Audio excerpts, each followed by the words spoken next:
Hello guys, how are you? I hope you will be fine. Today I want to teach you active voice to passive voice for present continuous tense. यानी कि कल के video में हमने पढ़े active voice to passive voice for present indefinite tense. इस video में पढ़ेंगे active voice to passive voice for present continuous tense. ठीक ना, तो पढ़ते हैं, हम वीडियो को स्टार्ट करते हैं। क्या पढ़ेंगे? Active voice to passive voice for present continuous tense. तो अगर ये वीडियो अच्छा लगेगा तो वीडियो को लाइक, चैनल को सब्सक्राइब जरूर कीजिएगा। ठीक ना, यानी कि बॉक्स नंबर सबसे पहले लिखते हैं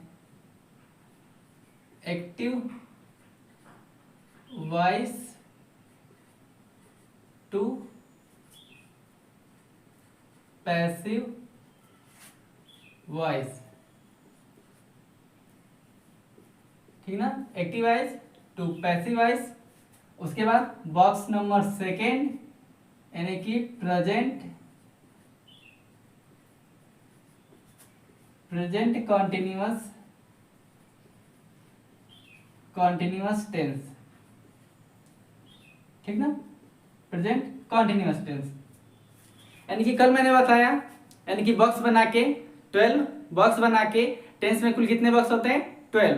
तो उस 12 बॉक्स को बताया कि कौन सा, यानी कि किस बॉक्स में किसका हेल्पिंग वर्ब, यानी कि किस बॉक्स में कौन सा हेल्पिंग वर्ब प्रयोग होता है, और एक्टिव वॉइस में कौन सा हेल्पिंग वर्ब होता है, और पैसिव वॉइस में किसका हेल्पिंग वर्ब लेता है। यानी कि फिर से मैं बता रहा हूं आज, यानी कि सबसे पहले बनाते हैं बॉक्स, यानी कि टेंस के कुल कितने बॉक्स? 12। ठीक ना, तो ये हुए 4 4 8 और 4 12। यानी कि लिखते हैं, ये क्या है? Present indefinite, present continuous, present perfect and present perfect continuous. Past indefinite, past continuous, past perfect and past perfect continuous. Future indefinite, future continuous, future perfect and last future perfect continuous. यानी कि tense के कुल 12 box. अब बताएंगे, यानी कि अब जानेंगे कि एक्टिव वॉइस यानी कि प्रेजेंट इंडेफिनिट टेंस का हेल्पिंग वर्ब के साथ आता है। यानी कि प्रेजेंट इंडेफिनिट टेंस का आएगा तो कौन सा हेल्पिंग वर्ब लेगा? प्रेजेंट कॉन्टिन्यूअस का। और प्रेजेंट परफेक्ट आएगा तो, यानी कि एक्टिव वॉइस प्रेजेंट परफेक्ट में रहेगा तो प्रेजेंट परफेक्ट कॉन्टिन्यूअस टेंस बनाते हैं, यानी कि हेल्पिंग वर्ब के साथ। और पास्ट इंडेफिनिट रहेगा तो पास्ट कॉन्टिन्यूअस का हेल्पिंग वर्ब लेगा, और पास्ट परफेक्ट रहेगा तो पास्ट परफेक्ट कॉन्टिन्यूअस का हेल्पिंग वर्ब लेगा। फ्यूचर इंडेफिनिट रहेगा तो फ्यूचर कॉन्टिन्यूअस का हेल्पिंग वर्ब लेगा, और फ्यूचर परफेक्ट रहेगा तो फ्यूचर परफेक्ट कॉन्टिन्यूअस का हेल्पिंग वर्ब लेगा। लेकिन ये नहीं बताया था अगर प्रेजेंट कॉन्टिन्यूअस रहेगा या पास्ट कॉन्टिन्यूअस रहेगा या फ्यूचर कॉन्टिन्यूअस रहेगा तो किसका हेल्पिंग वर्ब लेगा। तो प्रेजेंट कंटिन्यूअस में रहेगा तो इसका helping verb is am are होता है, तो इसका इसी में बनता है, यानी कि प्रेजेंट कंटिन्यूअस का प्रेजेंट कंटिन्यूअस टेंस के ही हेल्पिंग वर्ब में बनेगा। लेकिन सिर्फ इसमें क्या जुड़ेगा? बिंग, यानी कि BEING। ठीक ना, बिंग जोड़ के बनाया जाता है, सिर्फ बिंग। और इसी तरह यानी कि पास्ट परफेक्ट में रहेगा तो, सॉरी पास्ट कंटिन्यूअस में रहेगा तो इसमें भी बिंग जोड़ के। लेकिन फ्यूचर कंटिन्यूअस का नहीं बनाया जाता, passive voice future present perfect का नहीं बनाया जाता, पास्ट परफेक्ट कंटिन्यूअस टेंस का नहीं बनाया जाता। यानी कि प्रेजेंट परफेक्ट का, पास्ट परफेक्ट कंटिन्यूअस का, सॉरी प्रेजेंट परफेक्ट कंटिन्यूअस का, पास्ट परफेक्ट कंटिन्यूअस का एंड फ्यूचर परफेक्ट कंटिन्यूअस का। यानी कि 3 और 1 4 बॉक्स का पैसिव वॉइस नहीं बनाया जाता, बाकी सबका बनाया जाता है। लेकिन यही नहीं बताया था कल, प्रेजेंट परफेक्ट आएगा तो, यानी कि प्रेजेंट कंटिन्यूअस टेंस में आएगा तो किसका हेल्पिंग वर्ब लेगा, और पास्ट कंटिन्यूअस में आएगा एक्टिव वॉइस तो पैसिव वॉइस बनाते समय किसका हेल्पिंग वर्ब का, यानी कि किस हेल्पिंग वर्ब का प्रयोग होता है। तो प्रेजेंट कंटिन्यूअस में या पास्ट कंटिन्यूअस में आएगा तो वही हेल्पिंग वर्ब लेगा, यानी कि इज एम आर या वाज वर ही लगेगा, लेकिन सिर्फ बिंग जोड़ के। तो आज बताता हूं प्रेजेंट कंटिन्यूअस टेंस, यानी कि एग्जाम्पल में पता चल जाएगा कि कौन सा हेल्पिंग वर्ब लगेगा। ठीक ना, यानी कि इसमें एग्जाम्पल लिखते हैं, एग्जाम्पल नंबर फर्स्ट यानी कि एक्टिव वॉइस। ठीक ना, एग्जाम्पल नंबर फर्स्ट में एक्टिव वॉइस लिखते हैं, जैसे प्रेजेंट कंटिन्यूअस टेंस का एक्टिव वॉइस बनाएंगे, एक्टिव वॉइस से पैसिव वॉइस, ठीक ना। यानी कि लिखते हैं example, she is reading a book, ठीक ना। She is reading a book, तो अब एक्टिव वॉइस से पैसिव वॉइस में चेंज करेंगे, यानी कि पैसिव वॉइस बनाएंगे। तो she is reading a book, she means वह, इज मीन्स है, रीडिंग मीन्स पढ़ रही है, अ बुक मीन्स एक किताब, यानी कि वह क्या एक किताब पढ़ रही है। सी यानी कि लड़की है। तो कल मैंने बताया था, यानी कि इसके पहले वाले वीडियो में, अगर एक्टिव वॉइस से पैसिव वॉइस में कन्वर्ट यानी कि चेंज करते हैं तो ऑब्जेक्ट को सब्जेक्ट बनाते हैं और सब्जेक्ट को ऑब्जेक्ट, ठीक ना। और अगर प्रेजेंट कंटीन्यूअस टेंस में है एक्टिव वॉइस, तो प्रेजेंट कंटीन्यूअस टेंस का एक्टिव वॉइस से पैसिव वॉइस बनाते समय प्रेजेंट कंटीन्यूअस टेंस का ही हेल्पिंग वर्ब लगेगा, ठीक ना। यानी कि जैसा कि अभी मैंने बॉक्स में बताया, तो सबसे पहले अ बुक है, यानी कि सी क्या है सब्जेक्ट और अ बुक क्या है ऑब्जेक्ट, तो ऑब्जेक्ट को सब्जेक्ट बनाएंगे। तो अ बुक सबसे पहले क्या लिखेंगे, अ बुक, उसके बाद अफर्मेटिव सेंटेंस है तो अ बुक, उसके बाद क्या लगाएंगे हेल्पिंग वर्ब। तो अ बुक क्या है एक किताब, तो सिंगुलर, तो सिंगुलर के लिए इज, और प्लूरल आता तो आर लगाते, ठीक ना। तो अ बुक इज, उसके बाद किसका प्रयोग बताया था, बिंग, यानी कि हेल्पिंग वर्ब के बाद किसका प्रयोग होगा, बिंग का, BING, being, a book is being. उसके बाद वर्ब, वर्ब रीडिंग है। तो जब भी मैंने बताया था एक्टिव वॉइस से पैसिव वॉइस में चेंज करते हैं तो वर्ब का थर्ड फॉर्म, कौन सा फॉर्म, वर्ब का थर्ड फॉर्म। तो अ बुक इज बिंग, उसके बाद रीड, रेड, रीड, रीड का थर्ड फॉर्म रीड। उसके बाद किसका प्रयोग, वर्ब के बाद बाय का, बाय, और उसके बाद सब्जेक्ट क्या है सी, तो सी का हर, यानी कि सी का हर लिख देंगे, यानी कि सी इज रीडिंग अ बुक, वह एक किताब पढ़ रही है। तो अ book is being read by हर, यानी कि एक किताब उसके द्वारा पढ़ा जा रहा है, ठीक ना। अब बनाएंगे, अब लिखेंगे example number second. Example number second में एक्टिव वॉइस लिखते हैं, यानी कि Raju, Raju is plucking the flowers, ठीक ना। एग्जाम्पल क्या एक्टिव वॉइस में, Raju is plucking the flowers. तो पैसिव वॉइस बनाएंगे इसका, यानी कि सब्जेक्ट को ऑब्जेक्ट और ऑब्जेक्ट को सब्जेक्ट, सेम प्रोसेस इसमें भी, यानी कि द फ्लावर्स सबसे पहले क्या लिख देंगे, यानी कि ऑब्जेक्ट को सब्जेक्ट बनाएंगे तो क्या, द फ्लावर्स। उसके बाद देखेंगे ऑब्जेक्ट है तो उसे सब्जेक्ट बनाए, तो सब्जेक्ट क्या हुआ फ्लावर्स, यानी कि सिंगुलर है कि प्लूरल, तो ये क्या है फ्लावर्स, यानी कि बहुत सारा फूल है तो प्लूरल, तो प्लूरल के लिए किसका प्रयोग, आर का, और आर के बाद बिंग का प्रयोग, बिंग, यानी कि द फ्लावर्स आर बिंग। उसके बाद प्लकिंग, यानी कि Raju is plucking the flower, Raju क्या कर रहा है फूलों को तोड़ रहा है। तो द फ्लावर्स आर बिंग, उसके बाद वर्ब क्या है प्लकिंग का थर्ड फॉर्म, यानी कि प्लक का थर्ड फॉर्म प्लक्ड, ठीक ना। तो प्लक्ड, और वर्ब के बाद बाय का प्रयोग, और बाय के बाद सब्जेक्ट क्या है राजू, तो राजू का क्या लिखेंगे राजू, ठीक ना, राजू, यानी कि Raju is plucking the flowers, तो the flowers are being plucked by Raju, ठीक ना, यानी कि the flowers are being plucked by Raju. अब लिखते हैं example number second, sorry third, example second हुआ, यानी कि एक अफर्मेटिव के लिए बताया, दो एग्जांपल अफर्मेटिव के लिए। अब लिखते हैं क्वेश्चन वर्ड वाला एग्जांपल, यानी कि हेल्पिंग वर्ब वाला, हेल्पिंग वर्ब पहले करके, ठीक ना, यानी कि दो अफर्मेटिव के लिए और दो हेल्पिंग वर्ब पहले करके और दो क्वेश्चन वर्ड पहले करके, यानी कि हेल्पिंग वर्ब बीच में तो क्वेश्चन वर्ड पहले आएगा, ठीक ना। तो एग्जांपल लिख ले हैं थर्ड, एग्जांपल नंबर थर्ड में, यानी कि इज सर टीचिंग हिंदी, ठीक ना। एग्जांपल क्या है, यानी कि इसे एक्टिव वॉइस लिखते हैं। एग्जांपल नंबर थर्ड में एक्टिव वॉइस। अब बनाएंगे इसका पैसिव वॉइस, यानी कि इज सर टीचिंग हिंदी, तो ऑब्जेक्ट को सब्जेक्ट बनाएंगे तो क्या लिखेंगे, यानी कि हेल्पिंग वर्ब से शुरू है तो हेल्पिंग वर्ब से ही शुरू करेंगे, ठीक ना।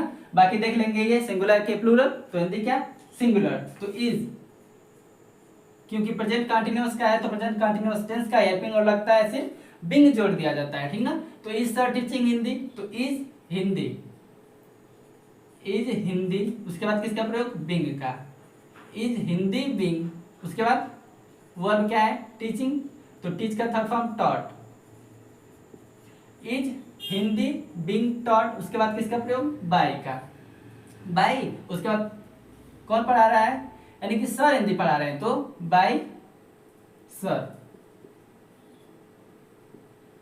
ठीक ना। यानी कि इज सर टीचिंग हिंदी, तो इज हिंदी, हिंदी नहीं हिंदी, ठीक ना, is Hindi being taught by sir. अब लिखते हैं एग्जाम्पल नंबर 4, एग्जाम्पल नंबर 4 में एक्टिव वॉइस, एक्टिव वॉइस से पैसिव वॉइस में चेंज करेंगे। तो एग्जाम्पल नंबर 4 में एक्टिव वॉइस क्या रहेगा, यानी कि आर यू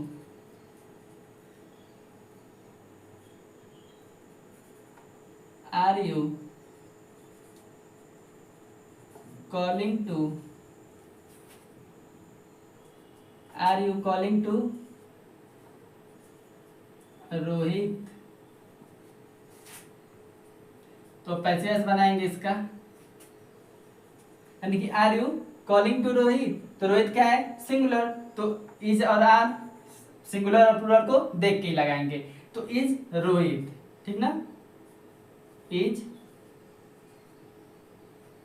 रोहित, रोहित क्योंकि सिंगुलर है तो इज, यानी कि हेल्पिंग वर्ब से शुरू हो रहा है तो हेल्पिंग वर्ब से लिखेंगे, ठीक ना, यानी कि इज रोहित, उसके बाद बिंग, इज रोहित बिंग, उसके बाद कॉलिंग टू रोहित, तो कॉल का थर्ड फॉर्म कॉल्ड, कॉल्ड के बाद बाय, उसके बाद क्या यू, तो क्या लिखेंगे यू, यानी कि are you calling to Rohit, तो is Rohit being called by you, यानी कि ऑब्जेक्ट को सब्जेक्ट बना दिए, तो सब्जेक्ट बनाएंगे तो हेल्पिंग वर्ब में आर से शुरू है क्योंकि ये यू प्लूरल है, लेकिन ऑब्जेक्ट को जब सब्जेक्ट बनाए तो सिंगुलर हो गया, तो इज का प्रयोग, यानी कि हेल्पिंग वर्ब से शुरू है तो हेल्पिंग वर्ब से ही लिखेंगे इज रोहित, उसके बाद किसका प्रयोग बिंग का, बिंग जोड़ेंगे, उसके बाद वर्ब, वर्ब कॉलिंग है, तो जब मैं बताया था एक्टिव वॉइस से पैसिव वॉइस में जब भी चेंज करते हैं तो वर्ब का थर्ड फॉर्म यूज होता है, ठीक ना, वर्ब का कोई दूसरा फॉर्म नहीं, सिर्फ थर्ड फॉर्म, तो कॉल्ड, उसके बाद बाय, बाय का प्रयोग, उसके बाद क्या है सब्जेक्ट यू, तो ऑब्जेक्ट लगाएंगे तो यू ही होगा, ठीक ना, यानी कि are you calling to Rohit, तो is Rohit being called by you. अब लिखते हैं एग्जांपल नंबर 5, ठीक ना। अब एग्जांपल लिखेंगे 5 किसका, यानी कि क्वेश्चन वर्ड बीच में करके, अगर क्वेश्चन वर्ड बीच में करके आता है हिंदी में तो इंग्लिश में भी एक्टिव वॉइस आएगा क्वेश्चन वर्ड बीच में करके, यानी कि एग्जांपल नंबर 5, एग्जांपल नंबर 5 में एक्टिव वॉइस, ठीक ना, यानी कि why are you killing, why are you killing the fish, ठीक ना, क्वेश्चन मार्क। अब इसको पैसिव वॉइस बनाएंगे इसका, यानी कि एक्टिव वॉइस में है सेंटेंस तो पैसिव वॉइस में चेंज करेंगे, थोड़ा ये बड़ा हो जा रहा है, यानी कि why are you killing the fish, तो ऑब्जेक्ट को सब्जेक्ट बनाएंगे, यानी कि तो सबसे पहले लिखेंगे वाई, क्योंकि जब भी जिस क्वेश्चन वर्ड से शुरू हुआ होता है यानी कि सेंटेंस, उसी क्वेश्चन वर्ड को पहले लिखते हैं, यानी कि वही question word same, why are you killing the fish, तो वाई है तो वाई ही लिखेंगे, वाई, उसके बाद फिश क्या है सिंगुलर, तो वाई इज द फिश, ठीक ना,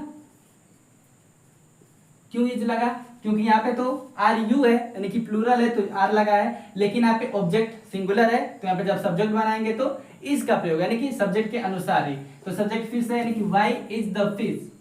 उसके बाद किल का थर्ड फॉर्म किल्ड, यानी यहाँ पे किलिंग है तो पैसिव वॉइस में वर्ब का थर्ड फॉर्म ही लगता है, ठीक ना। तो यहाँ पे मैंने क्या लिख दिया किलिंग, लेकिन किल्ड रहेगा, क्या रहेगा किल्ड, ठीक ना।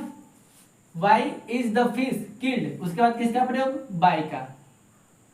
Why is the fish being, sorry यहाँ पे क्या लगेगा बिंग का प्रयोग, ठीक ना, बिंग का प्रयोग भूल रहा था। यानी कि why are you killing the fish, तो why is the fish being, ठीक ना बिंग। अब उसके बाद क्या लिखेंगे किल्ड, बिंग किल्ड, फिर होगा बाय का प्रयोग, बाय क्या है यू यानी कि बाय यू। अब सब्जेक्ट को लास्ट में ऑब्जेक्ट के रूप में लिखेंगे, यानी कि why are you killing the fish, तो why is the fish being killed by you, ठीक ना। अब लिखते हैं एग्जाम्पल नंबर 6, यानी कि 2 एग्जाम्पल अफर्मेटिव के लिए किए, 2 एग्जाम्पल क्वेश्चन वर्ड यानी सॉरी हेल्पिंग वर्ब पहले करके, अब 2 example helping verb sorry question word पहले करके, ठीक ना। तो इसमें एक्टिव वॉइस रहेगा एग्जाम्पल नंबर 6 में, यानी कि वेयर इज द डियर लिखते हैं, where is the deer eating the grass, ठीक ना। Where is the deer eating grass, eating the grass. अब इसे पैसिव वॉइस में चेंज करेंगे, यानी कि वेयर क्वेश्चन वर्ड से शुरू हुआ है तो क्वेश्चन वर्ड ही लिखेंगे, ठीक ना। अगर हेल्पिंग वर्ब से शुरू हुआ है तो हेल्पिंग वर्ब ही लिखेंगे, अगर अफर्मेटिव है तो अफर्मेटिव से ही यानी कि अफर्मेटिव ही बनाएंगे पैसिव वॉइस, ठीक है। तो where is the deer eating the grass, तो वेयर उसके बाद ग्रास, ग्रास क्या है सिंगुलर तो इज लगाएंगे, तो where is the grass, where is the grass. उसके बाद किसका प्रयोग बिंग का, तो बिंग लगाएंगे, यानी कि where is the grass being. उसके बाद इट का थर्ड फॉर्म ईटेन, यानी कि eaten by the deer. Where is the deer eating the grass, तो where is the grass being eaten by the deer. अगर ये बिंग नहीं लगेगा तो पता नहीं चलेगा कि ये कौन सा यानी कि अफर्मेटिव सॉरी कौन सा टेंस है, यानी कि प्रेजेंट कंटीन्यूअस टेंस है, लेकिन पता चलने को चल जाएगा, लेकिन ये सेंटेंस यानी कि पैसिव वॉइस गलत माना जाएगा, क्योंकि प्रेजेंट कंटीन्यूअस टेंस में एक्टिव वॉइस आता है तो प्रेजेंट कंटीन्यूअस टेंस में ही बन रहा है, जैसे इसमें बीज तो इसमें बीज, यानी कि इजेमार दोनों में आएगा, लेकिन सिर्फ बिंग जोड़ेंगे तभी ये पैसिव वॉइस सही होगा, ठीक ना। तो ये था 2 एग्जाम्पल, यानी कि अफर्मेटिव के लिए 2 एग्जाम्पल क्वेश्चन वर्ड पहले करके, 2 एग्जाम्पल हेल्पिंग वर्ब पहले करके, ठीक ना। तो active voice to passive voice for present continuous tense आज पढ़े, इसके नेक्स्ट वीडियो में पढ़ेंगे active voice to passive voice for present perfect tense, ठीक ना। तो मिलते हैं नेक्स्ट वीडियो में, तब तक के लिए राधे राधे।